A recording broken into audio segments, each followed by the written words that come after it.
Demon স্লেয়ারের final ব্যাটেলে Demon king মুজান এবং তার শক্তিশালী আপার মুনদের হারানোর পর শেষ পর্যন্ত কি হয়েছিল? শত শত বছর ধরে চলা এই রক্তক্ষয়ী যুদ্ধের পর তানজিরো, নেজুকো এবং হাসিরাদের এত বড় ত্যাগের পর পৃথিবীটা ঠিক কতটা বদলে গিয়েছিল? আপনিও কি কখনো ভেবে দেখেছেন যে শান্তির জন্য ডিমন স্লেয়ার কর্পসের এত এত মেম্বার নিজেদের প্রাণ বিসর্জন দিয়েছেন? সেই কাঙ্ক্ষিত শান্তি কি তারা সত্যি উপভোগ করতে পেরেছিলেন, নাকি অন্ধকার রাতের সেই ভয়াবহতা আবারও ফিরে এসেছিল? আজ আমরা সেই সব প্রশ্নের উত্তর খুঁজব যা আপনাকে আবেগে ভাসাবে। আজ আমরা কথা বলবো ডিমন স্লেয়ারের ফিউচার আর্ক বা মডার্ন এরা এপিলগ নিয়ে। এটি ইন্টারনেট থেকে পাওয়া কোনো ফ্যান ফিকশন বা ফ্যান থিওরি নয়, বরং এটি স্বয়ং অরিজিনাল অথরের লেখা একটি 100% অফিসিয়াল এন্ডিং, যা ফ্যানদের জন্য বিশেষভাবে কালার্ড ভার্সনে পাবলিশ করা হয়েছিল। এই গল্পটি কোনো নতুন যুদ্ধের নয়, বরং এটি উত্তরাধিকার, শান্তি এবং নতুন প্রজন্মের এক আবেগপূর্ণ গল্প। যারা এতদিন ধরে তলোয়ার হাতে রাতের অন্ধকারে লড়াই করেছে, তাদের সেই ত্যাগের ফল আজকের আধুনিক পৃথিবী কিভাবে ভোগ করছে, সেটাই আমরা এই ভিডিওতে বিস্তারিত জানব। তাই শেষ পর্যন্ত সাথে থাকুন, কারণ এই ভিডিওর এন্ডিংটি আপনার চোখে পানি এনে দেবে।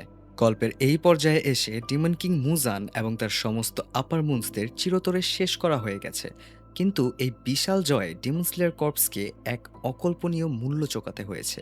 ফাইনাল ব্যাটেল শেষ হওয়ার পর আমরা দেখতে পাই পুরো অর্গানাইজেশনের মধ্যে মাত্র দুজন হাসিরা জীবিত ছিলেন। যুদ্ধের সেই ভয়াবহতার পর গল্পের শুরুতে আমরা দেখি একটি ছোট্ট শান্ত ঝুপড়ি ঘর। এই ঘরে তানজিরো, নেজুকো, জেনিৎসু এবং ইনোসকে একসঙ্গে একটি সাধারণ জীবনযাপন করতে শুরু করে। তারা অবশেষে সেই জীবন ফিরে পায় যার জন্য তারা এতকাল ধরে নিজেদের রক্ত ঝরিয়েছে। এই শান্তিময় জীবনই ছিল তাদের লড়াইয়ের চূড়ান্ত প্রাপ্তি। এরপর গল্পে আসে একটি বিশাল টাইম স্কিপ। প্রায় 3 জেনারেশন বা 100 থেকে 150 বছর পর আমরা দেখতে পাই সম্পূর্ণ আধুনিক এবং উন্নত টোকিও শহরকে।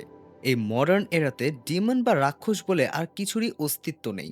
চারপাশের পরিবেশ শান্ত, নিরাপদ এবং আলোয় ভরা।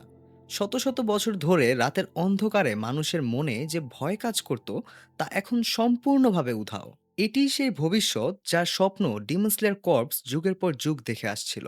এই আধুনিক পৃথিবীতে আমরা আমাদের প্রিয় চরিত্রের ডিসেন্ডেন্ট এবং রিইনকার্নেশনদের দেখতে পাই, যারা কোনো প্রকার ভয় ছাড়াই নিজেদের জীবন উপভোগ করছে। এই আধুনিক যুগের শুরুতেই দেখা যায় 16 বছরের এক কিশোর, কানাতা কামাদোকে, যে হলো তানজিরো এর সরাসরি ডিসেন্ডেন্ট। কানাতা তার ছোট ভাই 15 বছরের সুমিহিকোকে ঘুম থেকে তোলার চেষ্টা করছে। সুমিহিকো দেখতে ঠিক হুবহু তানজিরোর মতো, কিন্তু সে ভীষণ ঘুম কাতুরে।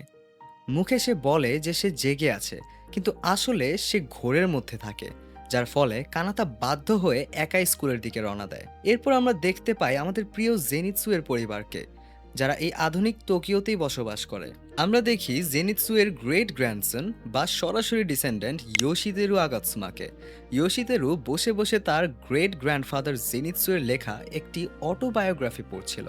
আপনাদের হয়তো মনে আছে যে জেনিৎসু ফাইনাল ফাইটে ডিমন স্লেয়ার মার্ক আনলক করেনি, যার ফলে সে 25 বছরের বেশি সময় বেঁচেছিল। নিজের এই জীবনে সে ডিমনদের সাথে ঘটা সমস্ত ঘটনা একটি বইতে লিখে রেখে যায়, যেখানে সে নিজেকে প্রোটাগনিস্ট হিসেবে তুলে ধরেছিল। এই বইটি পড়ে ইয়োশিতেরু এতটাই ইমোশনাল হয়ে যায় যে সে কাঁদতে শুরু করে, কারণ ফাইনাল ফাইটের ভয়াবহতা আর হিরোদের আত্মত্যাগ তার মন ছুঁয়ে যায়। ঠিক তখনই সেখানে আসে তার বড় বোন তোকো, যে দেখতে অবিকল নেজুকো এর মতো। তোকো এসে ইয়োশিতেরুকে একটা লাথি মেরে বলে যে সে কেন তাদের দাদার লেখা এসব কাল্পনিক রূপকথার গল্প পড়ছে। তোকো এর মতে ডিমন বলতে পৃথিবীতে কিছুই নেই, এগুলো শুধুই গল্প। এখানেই একটি দারুণ আইরনি লুকিয়ে আছে। যে মানুষগুলোর আত্মত্যাগের কারণে আজ তারা শান্তিতে আছে, সেই নতুন প্রজন্ম বিশ্বাসই করে না যে এমন কোনো অন্ধকার অতীত ছিল। আর সবচেয়ে বড় চমক হলো ফাইনাল ফাইটের পর জেনিৎসু এবং নেজুকো এর সত্যিই বিয়ে হয়েছিল, আর তোকো এবং ইয়োশিতেরু হলো তাদেরই বংশধর। তোকো তার ভাইকে বকা দিয়ে বলে এসব ফালতু জিনিস বাদ দিয়ে পড়াশোনায় মন দিতে।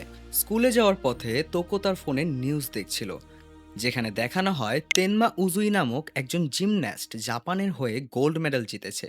এই তেনমা হলো আমাদের ফ্ল্যাশি সাউন্ড হাসিরা তেনগেন উজুইয়ের ডিসেন্ডেন্ট। তোকো তার রূপ দেখে মুগ্ধ হলেও ইয়োশিতেরু তাকে একটুও পছন্দ করে না, কারণ তেনমায়ের মধ্যে ভীষণ অ্যাটিটিউড রয়েছে। এরপর ইয়োশিতেরু এর নজর পড়ে আরেকটি নিউজের দিকে, সে দেখে আওবা হাসিবিরা নামক একজন সুদর্শন বোটানিস্ট বা উদ্ভিদ বিজ্ঞানী একটি অত্যন্ত বিরল ফুল আবিষ্কার করেছে। এই ফুলটির নাম হলো ব্লু স্পাইডার লিলি। হ্যাঁ, সেই ফুল যা মুজান হাজার বছর ধরেও খুঁজে পায়নি। আওবা হাসিবিরা হলো ইনোসকে এবং আওইয়ের ডিসেন্ডেন্ট, কারণ যুদ্ধের পর তাদের দুজনের বিয়ে হয়েছিল। যেহেতু ইনোসকেও ডিমন স্লেয়ার মার্ক আনলক করেনি, তাই সেও দীর্ঘজীবী হয়েছিল। রাস্তায় যেতে যেতে ইয়োশতেরু এবং তোকো অনেক পরিচিত মুখের রিইনকার্নেশন বা পুনর্জন্ম দেখতে পায়। তারা দেখে দুটি কিউট যমজ বাচ্চাকে, যারা হলো মুইচিরো তোকিতো এবং তার ভাইয়ের রিইনকার্ন। এরপর তাদের পাশ দিয়ে হেঁটে যায় স্কুল ড্রেস পরা দুই সুন্দর মেয়ে, যারা হলো শিনোবু এবং কানায়ের রিইনকার্নেশন। ইয়োশতেরু তার পূর্বপুরুষ জেনিৎসুয়ের মতোই স্বভাব পেয়েছে, তাই মেয়েদের দেখলেই তার মন খুশিতে ভরে ওঠে। এরপর তারা এক কিন্ডারগার্টেনের পাশ দিয়ে যায়, যেখানে এক বিশাল দেহের অধিকারী বডি বিল্ডার ছোট ছোট বাচ্চাদের হাসি মুখে দেখাশোনা করছেন। এই মানুষটি হলো আমাদের স্টোন হাসিরা, গিওমের রিইনকার্নেশন। ইয়োশতেরু অবাক হয়ে ভাবে, এত বড় একটা মানুষ কিভাবে ছোট বাচ্চাদের দেখাশোনা করছে? তা তো বডি বিল্ডিংয়ে থাকার কথা। এরপর তোকো কানাতাকে বলে যে তারা সন্ধ্যায় একটা নতুন রেস্টুরেন্টে খেতে যাবে, যা একটি কাপল চালায়। সে রেস্টুরেন্টের মেয়েটির চুল পিঙ্ক রঙের এবং ছেলেটির দুই চোখ আলাদা আলাদা রঙের।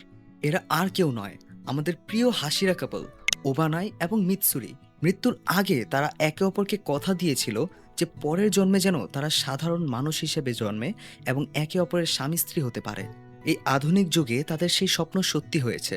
তারা এখন একটি রেস্টুরেন্ট চালায় এবং সুখে জীবন পার করছে। অন্যদিকে ঘুম কাতুরে সুমিহিকো যখন বুঝতে পারে সে স্কুলের জন্য লেট হয়ে গেছে, সে সরাসরি তার অ্যাপার্টমেন্টের জানালা দিয়ে লাফ দেয়। এখান থেকেই বোঝা যায় যে সে কত বড় একজন অ্যাথলিট। মানুষের বাড়ির ছাদ টপকে পার্কআউট করতে করতে সে স্কুলের দিকে ছুটতে থাকে। পথে সে একটি বাড়ির মাঝখান দিয়ে দৌড়ে পার হয়, যেখানে দুজন বৃদ্ধ বসে দাবার মতো কোনো একটা খেলা খেলছিল। এরা দুজনে ছিলেন ফর্মার ওয়াটার হাসিরা উরোকোদাকি এবং ফর্মার থান্ডার হাসিরা এর রিইনকার্নেশন। দৌড়ানোর সময় সুমিহিকো একটি ব্ল্যাকস্মিথ শপের পাশ দিয়ে যায়, যার নাম ছিল হাগানেজুকা ইকুইপমেন্টস। সে এত স্পিডে ছিল যে সে বাটারফ্লাই ম্যানশনের 3 মেয়ে সুমি, কিও এবং নাহোয়ের রিইনকার্নেশনের সাথে প্রায় ধাক্কা খেয়ে বসেছিল। এরপর সে লাফ দিয়ে একটি পুলিশের গাড়ির ওপর দিয়ে চলে যায়। গাড়িতে বসে থাকা 2 পুলিশ অফিসার ভীষণ রেগে যায় এবং তাকে তাড়া করতে শুরু করে। এই 2 রাগী পুলিশ অফিসার ছিল সানেমি এবং তার ভাই গেনিয়া এর রিইনকার্নেশন। ছুটতে ছুটতে সুমিহিকো এমন 3 বাচ্চার পাশ দিয়ে যায় যারা গিউ তোমিওকা, সাবিতো এবং মাকোমো এর রিইনকার্নেশন ছিল। গিউ এর ডিসেন্ডেন্টের নাম ছিল গিচি, আর তারা ঠিক সেই রকমই একটি ক্যাট মাস্ক কিচেন নিয়ে খেলছিল, যেমনটা উরোকোদাকি তার ছাত্রদের দিতেন। স্কুলের পথে সুমিহিকো এর সাথে দেখা হয় তোজুরো এর, যে হলো ফ্লেম হাসিরা রেঙ্গোকু এর রিইনকার্নেশন। তোজুরো এর মধ্যে ছিল ঠিক রেঙ্গোকু এর মতোই এনার্জি। সে সুমিহিকোকে বারবার কেন্দ্র ক্লাবে জয়েন করার জন্য জোর করতে থাকে, কারণ সুমিহিকো অ্যাথলেটিক্সে সবার সেরা ছিল। পিছন থেকে পুলিশ অফিসার সানেমি তাদের থামার জন্য বারবার হর্ন বাজালেও তারা দুজনে নিজেদের গল্পে এতটাই মগ্ন ছিল যে পুলিশের কথা শুনতেই পায় না এবং স্পিড আরও বাড়িয়ে দেয়। অবশেষে তারা যখন স্কুলে পৌঁছায়, তখন স্কুলের গেটে থাকা এক টিচার, যাকে হুবহু ডিমন স্লেয়ারের মুরাতায়ের মতো দেখতে ছিল, সে গেট বন্ধ করে দেয়। কিন্তু সুমিহিকো এবং তোজুরো অনায়াসে সেই গেটের ওপর দিয়ে লাফ দিয়ে স্কুলের ভেতর ঢুকে যায়। আর ঠিক তখনই পুলিশ অফিসার সানেমি এসে সেই মুরাতায়ের মতো দেখতে টিচারকে ধমকাতে শুরু করে। এই এন্ডিংয়ের মধ্যে বেশ কিছু অসাধারণ হিডেন মিনিং এবং সিম্বলিজম লুকিয়ে আছে, যা গল্পটিকে একটি পারফেক্ট সমাপ্তি দেয়। প্রথমত, আওবা হাসিবিরা যে বহুকাঙ্ক্ষিত ব্লু স্পাইরাল লিলি আবিষ্কার করে, কিন্তু মুজান হাজার বছর ধরেও এটি কেন খুঁজে পায়নি? কারণ এই ফুলটি অত্যন্ত বিরল, যা বছরের মাত্র 1 বা 2 দিনে ফোটে, আর তাও শুধুমাত্র দিনের আলোতে। যেহেতু মুজান সূর্যের আলোতে বের হতে পারত না এবং তার ওপর দিনের বেলায় বের হওয়ার কোনো উপায়ও ছিল না, তাই তার পক্ষে এই ফুলটি পাওয়া একেবারে অসম্ভব ছিল।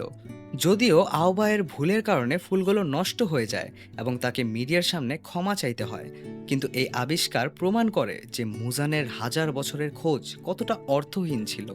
দ্বিতীয়ত, টিভিতে একটি নিউজ দেখানো হয় যেখানে বলা হয় যে উবয়াশিকি পরিবারের একজন সদস্য কিরিয়া উবয়াশিকি 100 বছরেরও বেশি সময় বেঁচে থেকে জাপানের সবচেয়ে বয়স্ক মানুষের রেকর্ড গড়েছেন।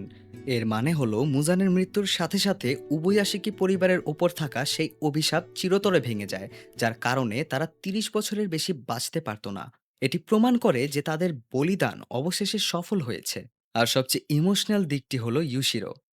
ইয়োশতেরু তার ফোনে লেডি তামায়োয়ের একটি অসাধারণ সুন্দর পেইন্টিং দেখেছিল। এই পেইন্টিংটি করেছে ইউশিরো নামক এক বিখ্যাত আর্টিস্ট। ইউশিরো হলো একমাত্র জীবিত ডিমন যে এখনও পৃথিবীতে বেঁচে আছে। তানজিরো তাকে শেষবার বলে গিয়েছিল যে শুধুমাত্র তুমিই আছো যে লেডি তামায়োকে নিজের স্মৃতিতে বাঁচিয়ে রাখতে পারবে। ইউশিরো সেই কথা রেখেছে। সে একজন বিখ্যাত আর্টিস্ট হিসেবে আত্মগোপন করে আছে এবং আজও শুধু তামায়োয়ের ছবি এঁকে চলেছে, যেন তার স্মৃতি কখনো হারিয়ে না যায়। লেখক কেন এই মডার্ন এরায়ের এন্ডিংটা বেছে নিলেন? কারণ ডিমন স্লেয়ারের গল্প শুধু রক্তারক্তি, লড়াই বা রাক্ষসদের হত্যার নয়। এই গল্প অসীম ত্যাগের। হাসিরারা এবং হাজারো ডিমন স্লেয়াররা নিজেদের জীবন উৎসর্গ করেছিলেন যেন ভবিষ্যৎ প্রজন্মকে রাতের অন্ধকারে আর ভয় না পেতে হয়। এই মডার্ন এরায়ের শান্তিময় জীবন হলো তাদের সেই ত্যাগের ফসল। যখন আমরা দেখি আমাদের প্রিয় চরিত্রদের রিইনকার্নেশনরা কোনো চিন্তা ছাড়াই স্কুলে যাচ্ছে, হাসছে, খেলা করছে, তখন আমরা বুঝতে পারি যে তাদের এতকালের আত্মত্যাগ একটুও বৃথা যায়নি। এটি একটি পারফেক্ট হ্যাপি এন্ডিং যা পাঠকদের মনে এক অদ্ভুত প্রশান্তি এনে দেয়। চরিত্ররা যে শান্তির জন্য লড়াই করেছিল, আধুনিক যুগে তাদের বংশধররা ঠিক সেই শান্তি উপভোগ করছে। গল্পের একদম শেষে একটি ভীষণ ইমোশনাল দৃশ্য রয়েছে। সুমিহিকোয়ের স্কুলের শিক্ষকরা তার মাকে কল করে তার নামে অভিযোগ জানায়। তার মা বিনীতভাবে ক্ষমা চান। তখন আমরা সেই বাড়ির দেওয়ালের একটি ক্লোজ আপ দৃশ্য দেখতে পাই। দেয়ালের একটি ফ্রেমের মধ্যে সযত্নে সাজানো রয়েছে তানজিরোয়ের সেই কালো নিচিরিন ব্লেড, যার মধ্যে রেঙ্গুকুয়ের তলোয়ারের অংশও লাগানো রয়েছে। তার পাশেই রাখা রয়েছে সেই ঐতিহ্যবাহী হানাফুদা ইয়াররিংস। আর ঠিক তার ওপরেই রয়েছে সেই পুরনো ছবিটি যেখানে ফাইনাল ব্যাটেলে বেঁচে ফেরা সবাই হাসি মুখে দাঁড়িয়ে আছে। এই একটি ফ্রেমের সাথেই শেষ হয় ডিমন স্লেয়ারের এক ঐতিহাসিক জার্নি। চোখে পানি আর ঠোঁটে এক চিলতে হাসি নিয়ে আমরা বিদায় জানাই আমাদের প্রিয় চরিত্রদের। এত লড়াই, এত ত্যাগের পর এই সুন্দর সমাপ্তি সত্যি আমাদের মনকে শান্ত করে দেয়। আপনাদের কাছে ডিমন স্লেয়ারের এই ফিউচার আর্ক বা মডার্ন এরাটি কেমন লেগেছে? আপনিও কি আমাদের মতো এই এন্ডিংয়ে ইমোশনাল হয়ে পড়েছিলেন? কমেন্ট করে অবশ্যই আপনার মতামত জানাবেন। ভিডিওটি ভালো লাগলে লাইক করুন, বন্ধুদের সাথে শেয়ার করুন এবং চ্যানেলটি সাবস্ক্রাইব করে বেল আইকনটি প্রেস করতে ভুলবেন না। দেখা হবে পরবর্তী কোনো ভিডিওতে। ধন্যবাদ।